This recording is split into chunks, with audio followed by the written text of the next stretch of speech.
things that I learned recently is to dip my, I'm just going to bring the water across so you can see this. So I'm just going to wet my brush. And then what I thought I might do is start out with kind of like a light green color. And in case you're wondering, I'm using my number 6 brush here, but it really doesn't matter. And I'm just going to reactivate this paint that I have on my palette already.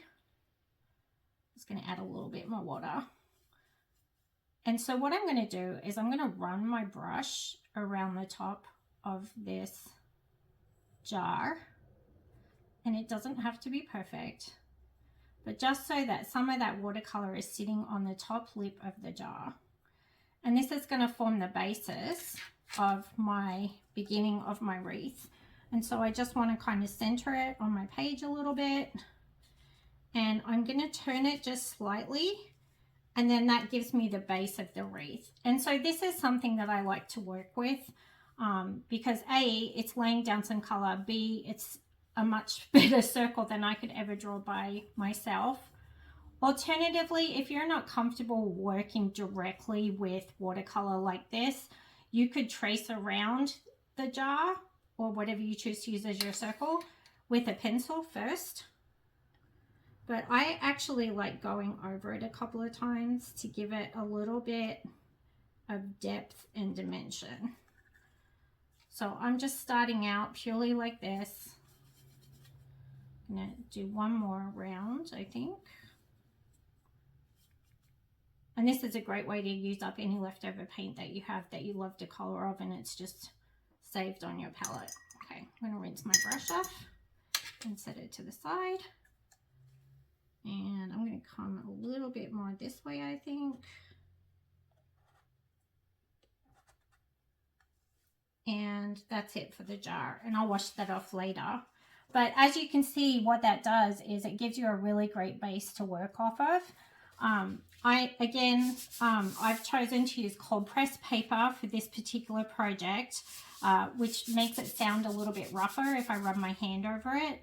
And so that is something that is important to remember, the difference between the cold press and the hard press paper. Hot press paper. The difference is that the color that you're going to get.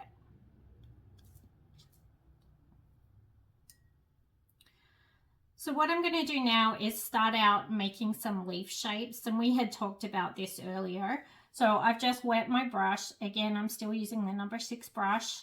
I'm going in with some water. I'm going back to that Cascade green color that I love so much. I'm just loading up my brush.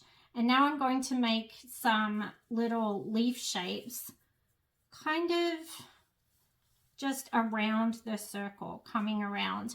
And when I make wreaths like this, I really like to try and keep them all going in the same direction so that it's directional.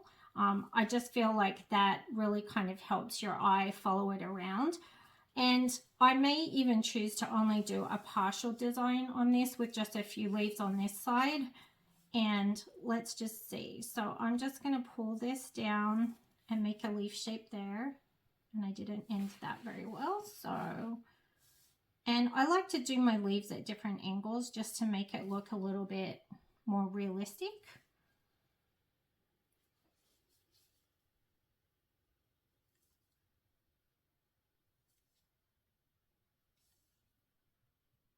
You can see I'm just flipping my brush backwards and forwards to get some leaf shapes. Some leaves might be smaller, some leaves might be bigger.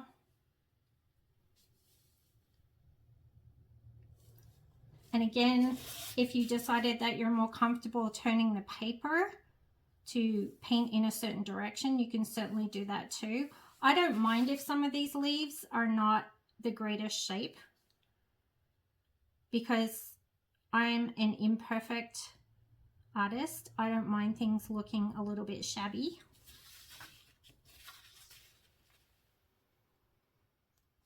Okay, I'm just going to add a few more leaves.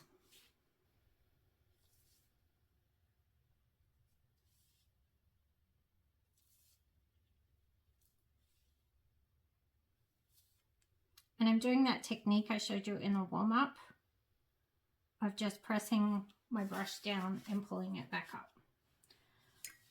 And so there you have started with some leaves.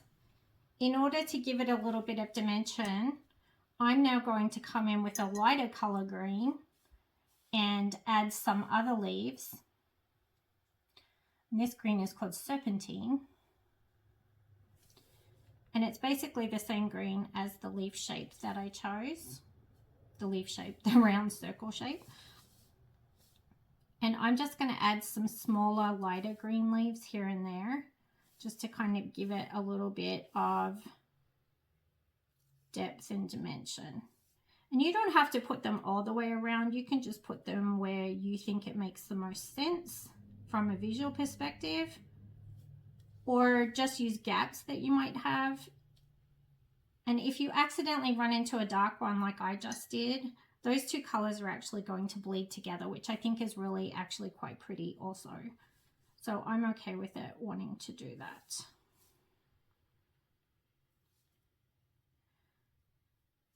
And some people might even like to leave the card here, and that's perfectly fine too.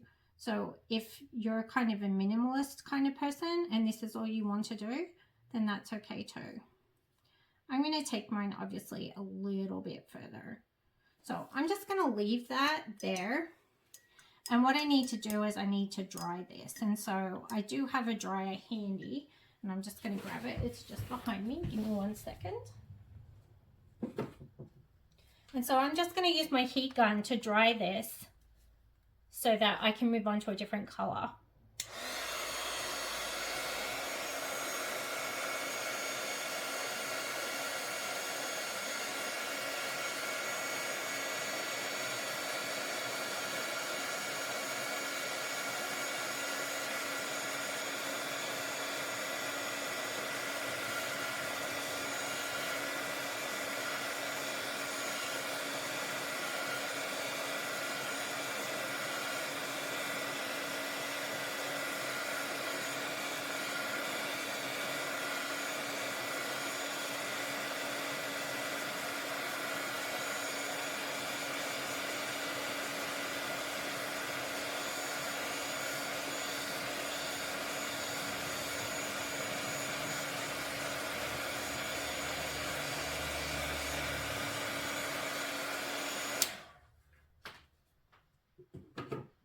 Okay, and that's my basic card started. So if I wanted to, I could make these leaves more like holly leaves, and I could use some red and put in some red holly berries. So that would be an easy way to work this into a different pattern. As it is, I've decided to do some more Australian botanicals, and I wanted to introduce you to what some of those look like. So in Australia, one of our probably national flowers that people recognize most is called wattle, and it's spelled W-A-T-T-L-E. And wattle is a type of acacia, which means it has spikes, but it also means that it has very light flowers. And with the flowers with wattle, they are known as our golden flower. And so what I'm going to choose to use is this bright yellow that I have here. This is a cad yellow color. And the way that wattle grows is it's basically little puffs of yellow, okay? And so I'm going to choose to represent that by just doing some dots. And so all I'm going to do is I've loaded my brush with the yellow paint, and I'm just going to make some little yellow dots just out occasionally around the circle.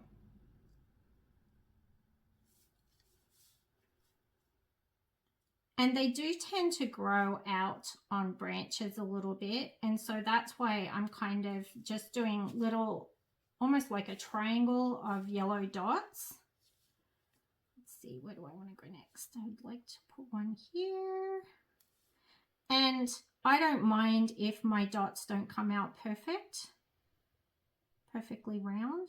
I'm okay with having them be a little bit different. Now, in terms of visual contrast, I do like to do numbers in odd numbers if I can make it work. Sometimes it'll work with the design and the way that I've done my leaves, and sometimes it won't. On this particular one, it actually will, because what I'm going to do is I'm just going to grab a little bit more water and a little bit more yellow, and I'm actually going to put some on the inside as well.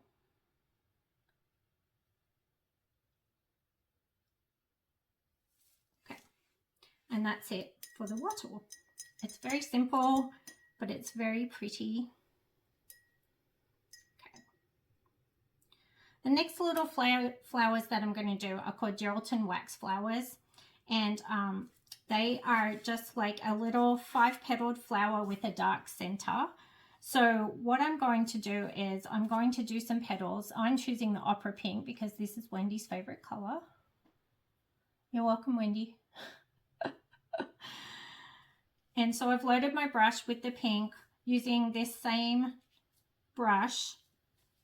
I'm going to go in and I'm just going to do little 5-petaled flowers, and they're just going to be tiny.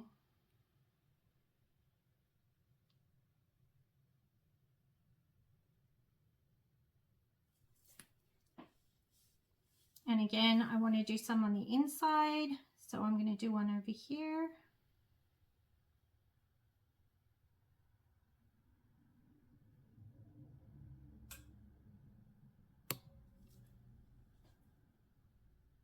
I'm going to reload my brush, do another one over here.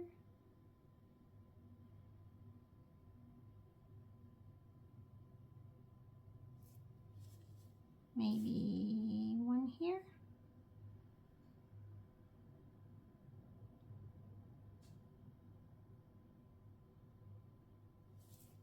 And it's okay if some of your petals run into one another. That's not a problem at all. What have we got? I got 4. How about one over here?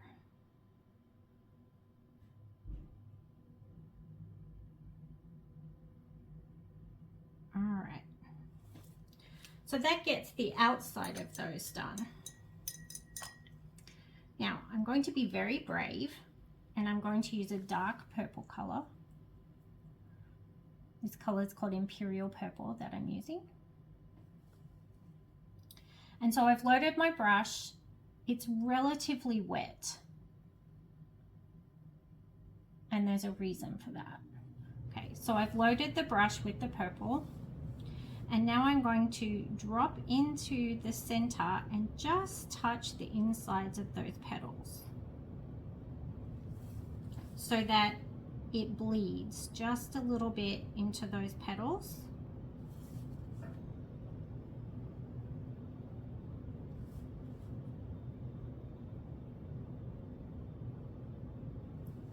To give them the look like they're sinking into the center, that dark center of the flower. Okay. Now I'm going to wash my brush off. And I do want to dry this because I don't want to smudge or smear any of those flowers that we've done so far. So I'm just going to go and get my dryer again.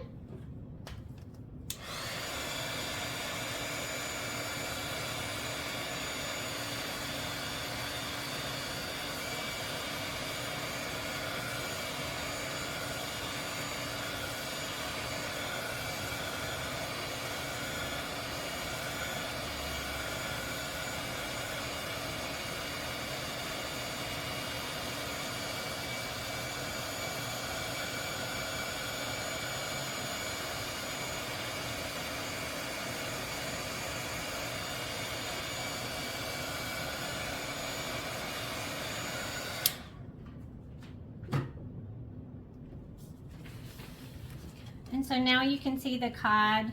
So you've got the yellow wattle flowers coming out. You've got the mini gelatin wax flowers along with some mixed leaves that are suspiciously shaped like eucalyptus leaves. Okay. All right. In the next part, what I'd like to do is some flowers called flannel flowers. And flannel flowers are very soft flowers that basically look like flannel, and they're traditionally white with an olive green color, but I don't think that's going to show up very well. So I'm going to use some artistic license, and I'm actually going to use a pale lavender color. And so I'm just getting some water on my brush and I'm mixing it into the half pan of the lavender color, and I'm just loading my brush. And flannel flowers look like mini stars, and so they will have a center, and then basically what they're going to look like is some little petals coming out almost like a star shape from each one.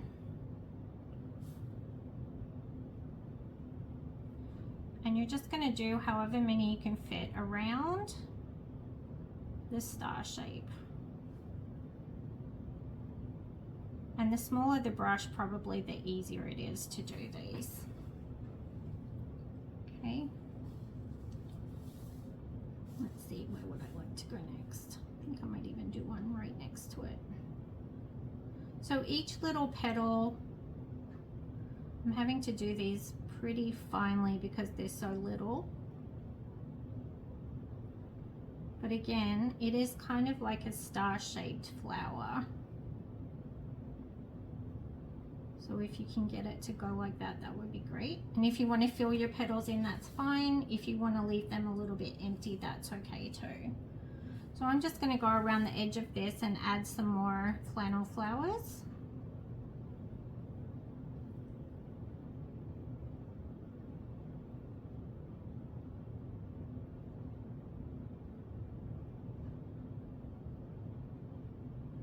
And this is why we dried our other colors, so if you want to go over them a little bit, you most certainly can. I'm going to put one on the inside, just like I have with some of the others.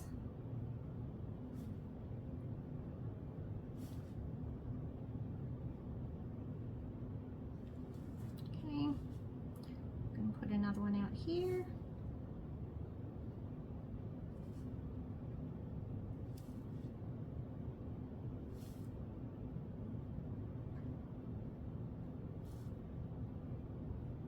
Came out a bit bigger than I anticipated.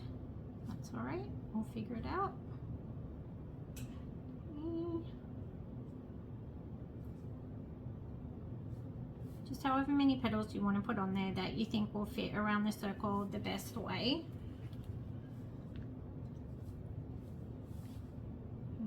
I'm actually putting 7 of these around. Whoops.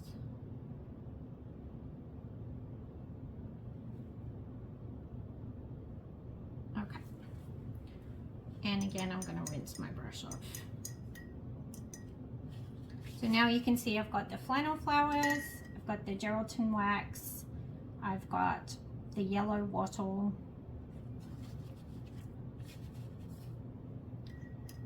and there's some other fun little flowers in Australia, and these are called bottle brush. And bottle brush basically have a green center. So I'm going to start out with that first. I'm going to go back to this light green that I used earlier. I'm just going to get a little bit more water. Okay. And then wherever I feel like I'd like to put one, I'm just going to put a stem out between here. And I'm going to extend that stem just a little bit so I can paint the flower onto the end of it. So I'm going to decide where I want to put these. I'm going to put one here. I'm going to put one here. And these are going to be red flowers. I've decided I'm going to put one on the inside. I'm actually going to drag that in just a little bit. Let's see. I'm going to... where else would I like to put one? Here, perhaps. And then maybe out here. And it's okay if some of your flowers end up overlapping, because that's how things happen in real life. And if you're missing spaces in your original place where you put the jar down to make your circle, feel free to, you know, paint it in here and there a little bit. I'm not really going to very much. You'll see me do it in just a couple of places. But I kind of like this spotty look of it all not matching up absolutely perfectly. So now I'm going to rinse my brush. And now I'm going to go to a bright red color. And the bright red here is alizarin crimson. And I'm just loading the brush. And bottle brushes are called that because they look like a brush that you would use to clean the inside of a bottle with. And so they're very fluffy. And so I've loaded the red, the alizarin crimson onto my brush. And because they're fluffy, really what I'm going to do is I'm going to take this stem shape and I'm just going to start almost all the way down and I'm just going to flick my brush out of each side of this stem like that and do a little tuft at the end. Okay. I'm going to load a little bit more paint. I'm going to come back to this one and I'm just going to, actually I'm going to turn the paper because it's a little bit easier for me. And I want to make it so you guys can see it. So I'm going to flick this out just from the center. So I'm just very lightly flicking the brush and then I'm going to do it in the other way. Flicking the brush.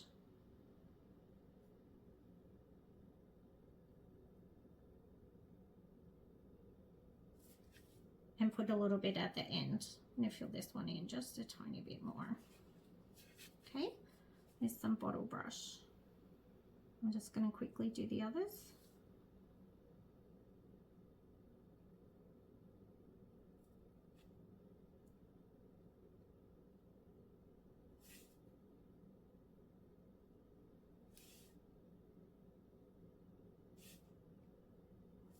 Now Christmas in Australia is summer. So that's why we've got all these bright coloured flowers. I know it's a bit of a concept for the Northern Hemisphere to think about that sometimes, because you guys are used to snow and all the rest of it. Okay, and so there's our bottle brushes on our card also. I'm going to rinse my brush off.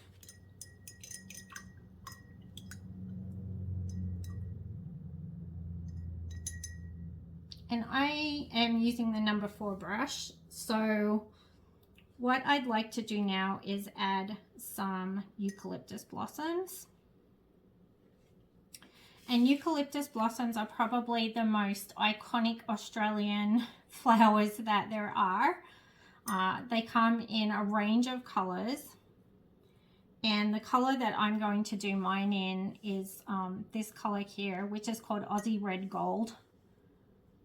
It's just basically like a bright orange color.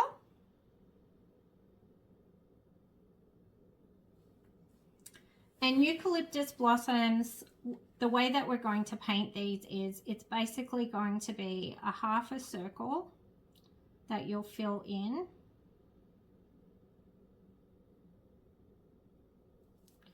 And then they have little tufts coming out the bottom. And if your brush is too thick to do this with, so they're going to kind of look like a mini octopus in a way, or a jellyfish.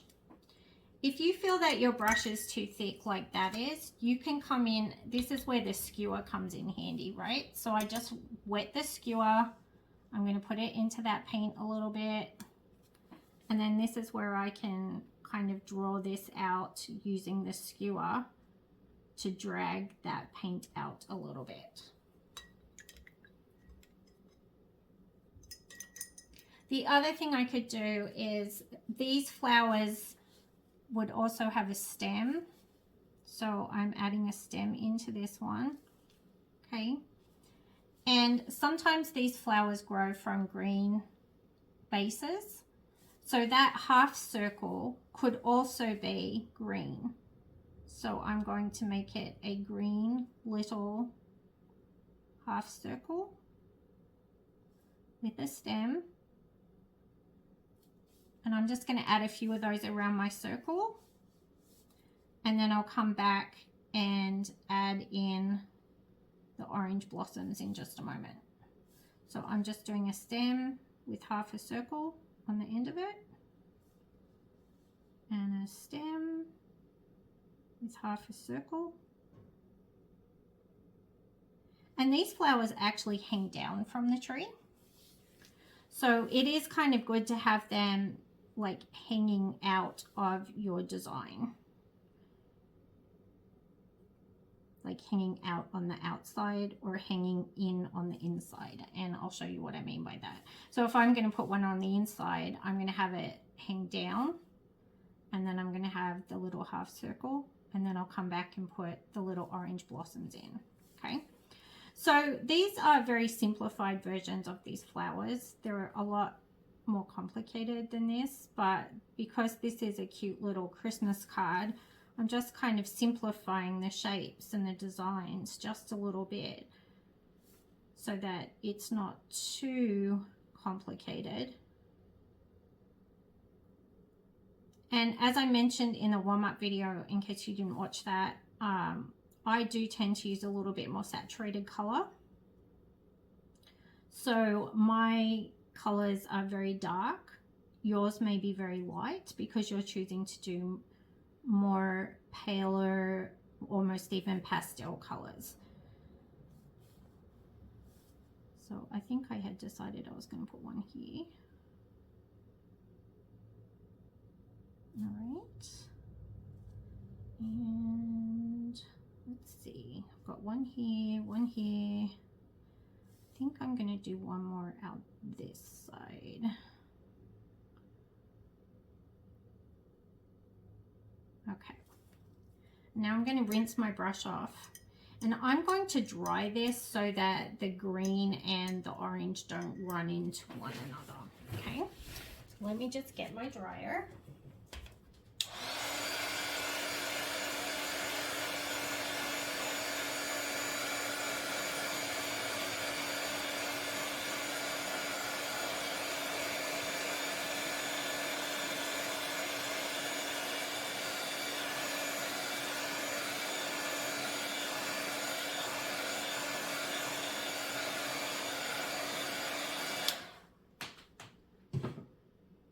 All right, that's dry. Okay, I'm going to take my number 4 brush. I'm coming back in with that Aussie Red Gold color. I need to add some more water to it. Okay. And then I'm going to do my little tufts coming out of the green parts that I had done. So these blossoms are essentially many individual blossoms coming out.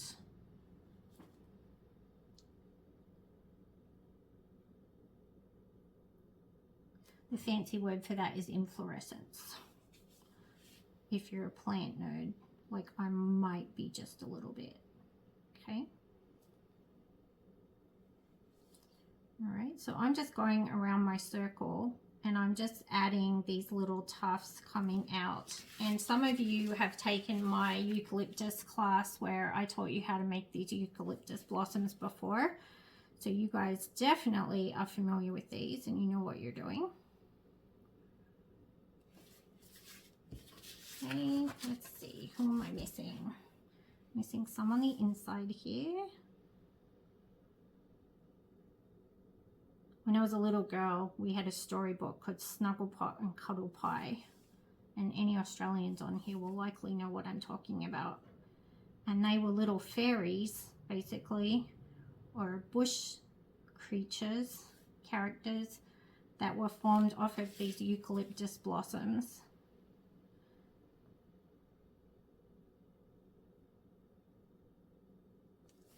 And these are very iconic Australian flowers, as I mentioned. Most people recognize these from the eucalyptus trees.